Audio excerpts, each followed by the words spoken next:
বন্ধুরা, ঢাকা ক্যাপিটালস এবং নোয়াখালী এক্সপ্রেসের দর্শকদের জন্য বিষয়টা খুবই হতাশার।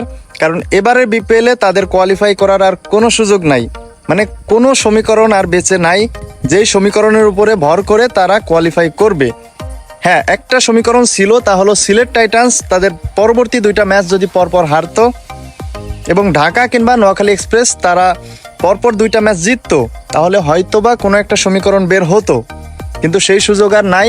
দেখেন, আমরা প্রত্যেকটা বিপিএলে দেখি যে পয়েন্ট টেবিলে নির্দিষ্ট যে কোনো একটা দল অথবা দুইটা দল তারা অনেক উপরে থাকে, কিন্তু এবারে বিপিএলটা একদমই ভিন্ন।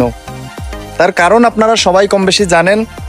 চট্টগ্রাম, সিলেট এবং রাজশাহী তারা 10 পয়েন্ট নিয়ে প্রথম, দ্বিতীয় এবং তৃতীয় স্থানে আছে। আর গতবার বিপিএলে দাপুটের সাথে খেলা রংপুর রাইডার্স তারা এখনো পর্যন্ত চতুর্থ স্থানে আছে। তবে দেখা যাক, এখনও রংপুর রাইডার্সের দুইটা ম্যাচ বাকি আছে। তারা যে কোনো একটি ম্যাচ যদি জিততে পারে তাহলে তারাও কোয়ালিফাই করবে। তো সর্বশেষ ধরেই নেওয়া যায় চট্টগ্রাম, সিলেট, রাজশাহী এবং রংপুর রাইডার্স এই চারটা দল কোয়ালিফাই করবে এবারের বিপিএলে।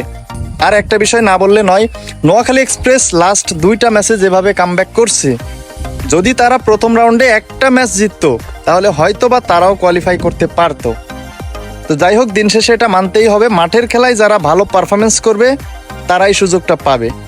তবুও এখনও যেহেতু সব দলেরই ম্যাচ বাকি আছে, তো বন্ধুরা আপনারা অবশ্যই কমেন্টে বলে যাবেন এবারে বিপিএলে কোন চারটা দল কোয়ালিফাই করবে বলে আপনি মনে করেন।